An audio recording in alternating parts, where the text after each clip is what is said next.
The hall was silent, deathly silent. Broadcast live to millions. The International Global Security Summit in Geneva had brought together presidents, generals, intelligence chiefs, and policy leaders. Cameras panned, lights glowed, and translators whispered through headsets. Then Kash Patel, FBI director, walked to the podium. He didn't waste time. Looking around with narrowed eyes, he said loud and clear, "Let's stop pretending. Africa is a global crime zone." The room froze. People blinked, some gasped, others stared in disbelief. Behind Patel, a screen lit up, a glowing map of Africa, overlaid with red crime statistics and news headlines: armed conflict, smuggling, fraud, scams, terror. Someone dropped their pen. A journalist lowered his camera. A South African delegate whispered, "Did he just say that on live TV?" Even Patel's own team looked shaken. The insult was not subtle. It wasn't hidden. It was loud, direct, and dangerous. But one man didn't move. Captain Ibrahim Traoré of Burkina Faso sat still, his eyes fixed on Patel.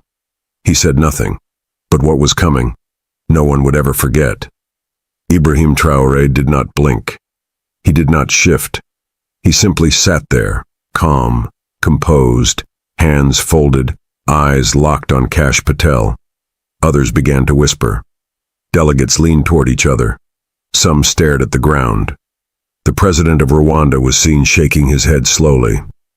And yet, Patel kept going. He spoke of instability, of terrorism, of useless leaders, of poor governance, of corruption eating the soul of the continent. Every word he spoke was laced with disdain. And still, Ibrahim didn't move. But his silence was loud, deafening. A CNN camera zoomed in on him.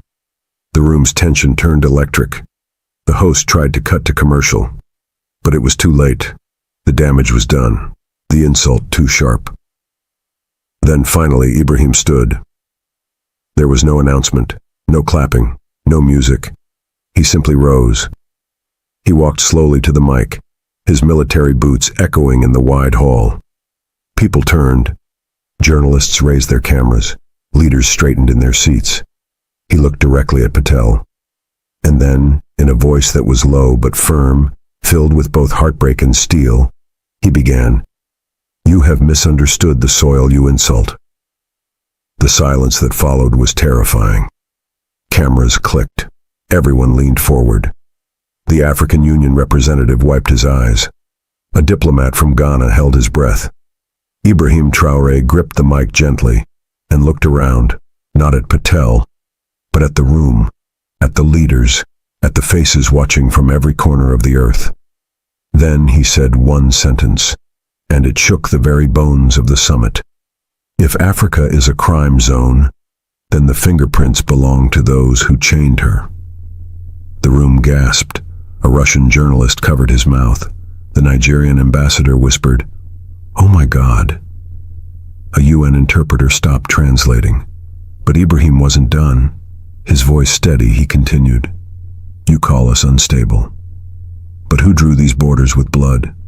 You call us corrupt. But who looted our gold, our oil, our sons?" He wasn't shouting. He wasn't angry. He was heartbroken. His eyes shined, not with rage, but with centuries of memory, of pain, of wars not started by Africans, but fought on African soil. A woman from Kenya began to cry. And in that moment, the cameras caught it. Kash Patel lowered his eyes. For the first time, he had no words. The room had never been this silent. Not in decades. Not with cameras live streaming to every continent. Captain Ibrahim Traoré stood like stone, still, proud, unshaken. His voice echoed in perfect silence. "If Africa is a crime zone, then the fingerprints belong to those who chained her." You could hear gasps. A chair creaked. Someone covered their mouth. But behind Ibrahim's words, there was a reason. He hadn't just come for this summit. He hadn't flown overnight from Burkina Faso just to listen. No. He came with something bigger. As the world watched, he reached into his jacket pocket. People leaned forward. It wasn't a speech. It wasn't a document. It was a folded photo. And suddenly people realized this wasn't just about dignity or pride. This was personal.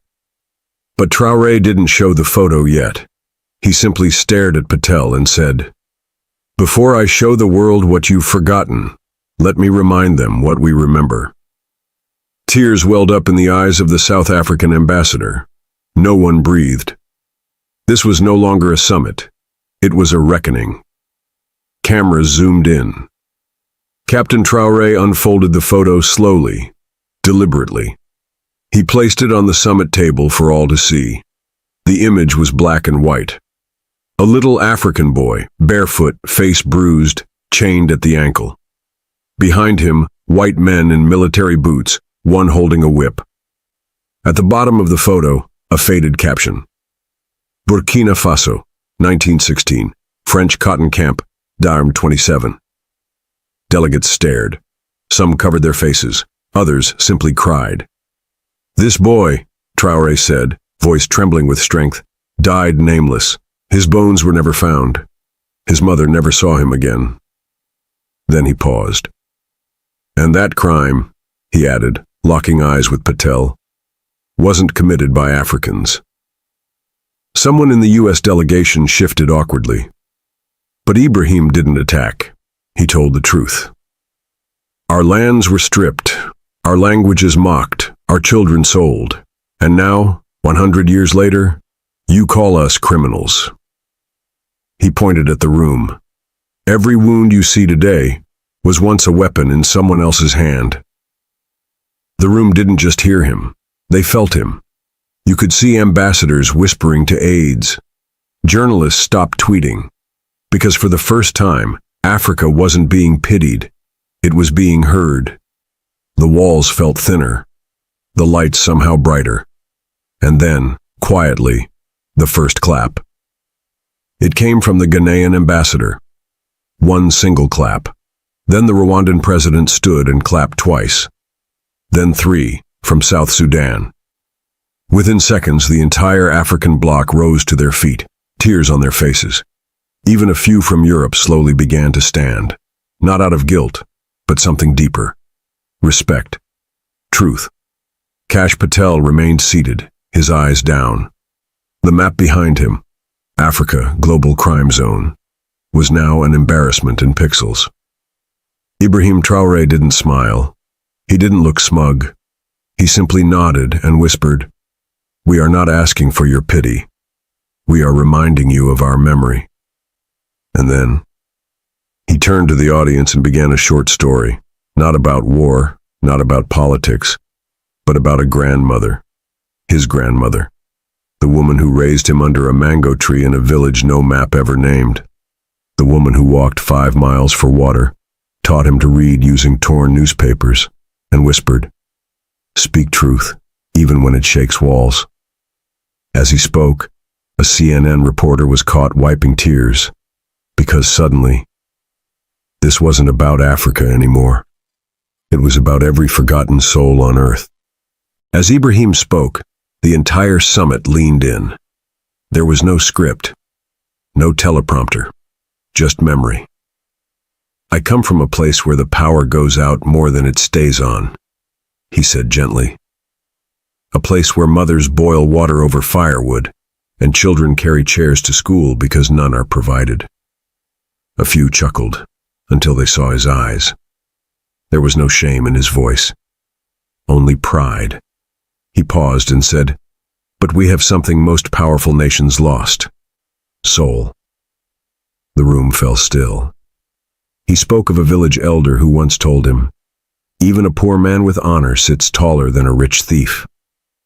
Then Ibrahim slowly looked back at the giant screen behind Patel, the one that still labeled Africa a crime zone. He walked toward it and said, "This label was not printed by us, but it will be removed by us." At that moment, the technicians behind the summit quietly turned the screen off. The image faded to black. And yet somehow, the message was brighter than ever. Ibrahim reached into his coat again. But this time, it wasn't a photo. It was an envelope, yellowed by time, edges torn, the handwriting shaky. He held it up and said, "This letter was written by a boy named Khalil. He was 14. He died trying to cross the Mediterranean Sea." A wave of quiet swept through the summit. He was from Niger. He had a dream of becoming an engineer. He told his mother he'd send money home once he reached Italy. Ibrahim opened the letter, unfolded it carefully, and read aloud. It wasn't long. Just a boy's dream in a shaky hand. "Mama, I will build you a house with windows and a floor that doesn't flood. Tell little Aisha I'll buy her shoes that light up. I'll send money soon. I promise." Ibrahim's voice cracked, just for a second. His body was found with this letter in his pocket, sealed in plastic. His mother never saw it. No one spoke. Even Patel seemed frozen. Ibrahim placed the letter beside the summit mic and whispered, "Call us what you want, but remember the names you never knew." A single tear rolled down a German ambassador's face. The summit hall was quiet. No clapping this time. Just pain, reflection, a kind of sadness that sits in the bones. And then Ibrahim said something no one expected. He turned to Patel and gently, without anger, said, "I don't hate you." The whole room paused. "I don't hate you because I know what fear sounds like when it hides behind power." He paused. "Maybe you see crime because you've never seen the beauty underneath the bruises." He walked back to the mic, leaned slightly forward and said, "Let me tell you what I see when I see Africa." And what followed wasn't a political statement. It was poetry. He spoke of grandmothers who made miracles with rice and onions, of teachers who worked without pay but still showed up every day, of children who learned to count with stones, of nurses who delivered babies by flashlight. The hall began to shift. You could feel it. He wasn't defending Africa. He was honoring it. And in that moment, the summit was no longer about politics.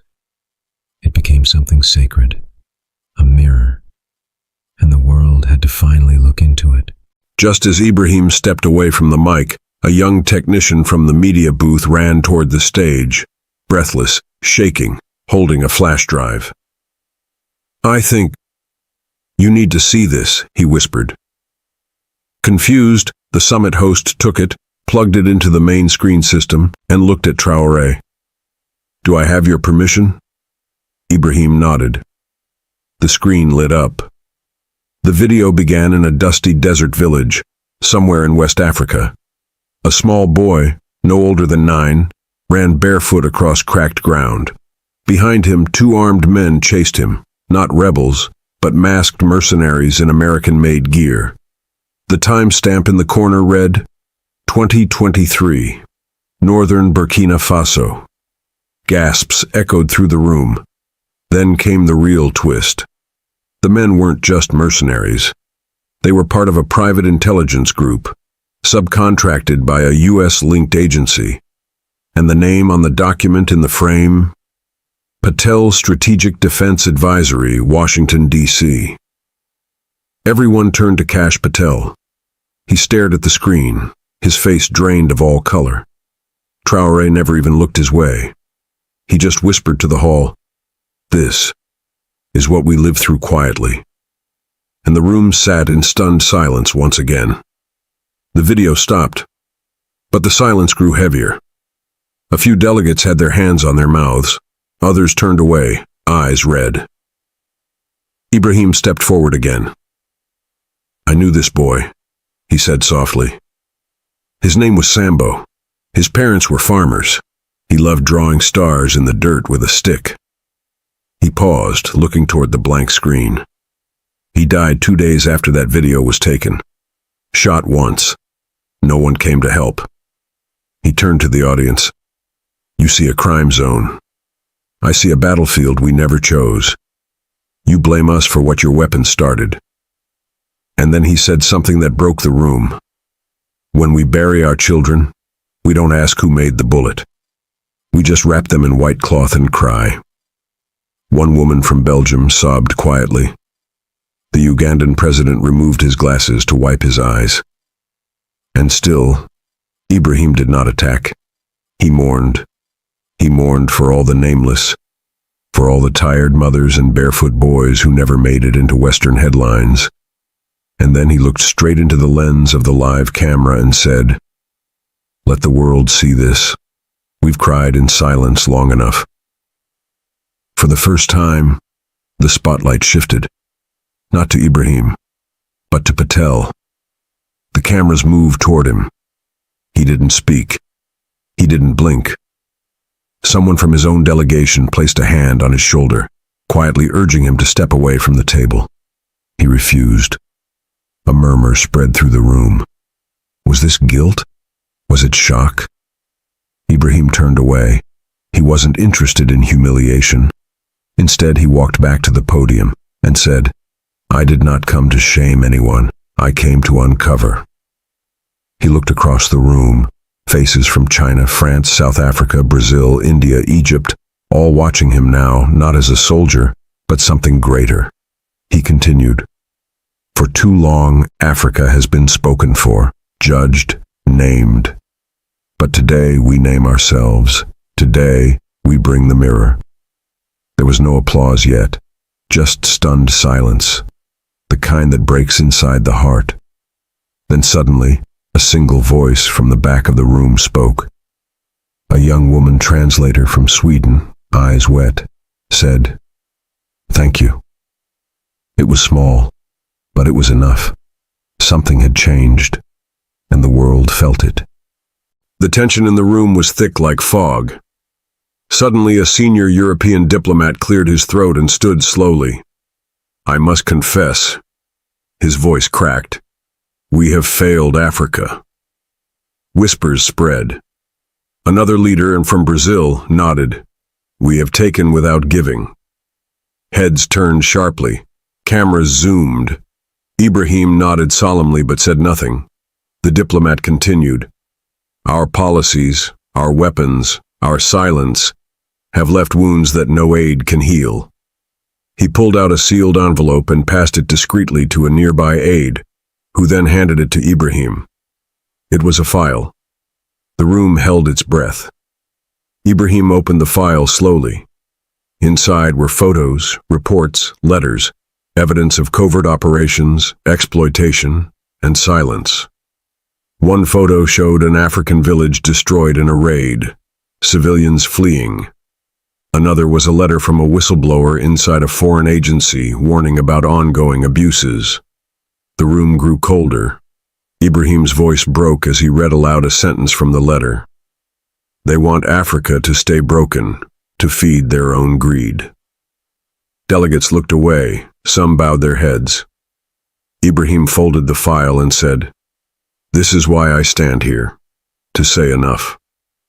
Then a single clap echoed. A delegate from South Africa stood, applause swelling into a roar. One by one, world leaders rose, faces wet with tears. Cameras flashed, phones recorded. The room wasn't divided anymore. It was united by truth and humanity. Ibrahim looked around, eyes moist. He said quietly, "We are not defined by labels or lies. We are defined by our will to rise." The summit had changed forever, and the world watched. The applause slowly faded, replaced by a deep silence filled with hope. Ibrahim Traoré stood tall, his eyes scanning the room. Leaders, delegates, journalists, all touched by the moment. He spoke softly, but every word landed like thunder. "Africa is not a crime zone. It is a land of dreams, scars, and strength."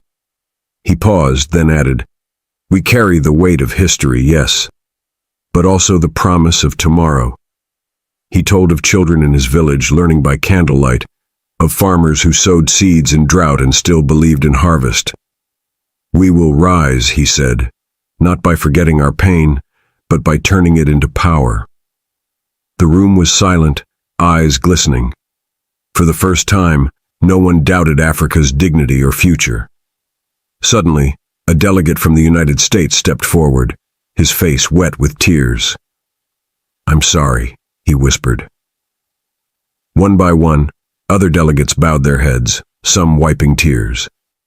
The summit was no longer about division, but reconciliation. Journalists filmed the moment, voices cracking as they narrated the historic day. And Ibrahim, looking out over the crowd, felt something rare, not anger or sorrow, but healing. He remembered his grandmother's words. "Speak truth, even when it shakes walls." Today, the walls had fallen. As the summit closed, cameras captured one final scene. Ibrahim Traoré stepping outside into bright sunlight. He looked up to the sky, hopeful, determined. Behind him, the summit hall was alive with conversation, promise, and respect. The clip went viral instantly. Millions across the world shared the moment that changed history. And Ibrahim's single sentence, "If Africa is a crime zone, then the fingerprints belong to those who chained her," echoed forever. If this story touched your heart, please like, subscribe, and comment below. Tell us your thoughts. Which part moved you most? Your voice helps this story reach the world. Let's keep the conversation going. Together. Thank you for being part of this journey.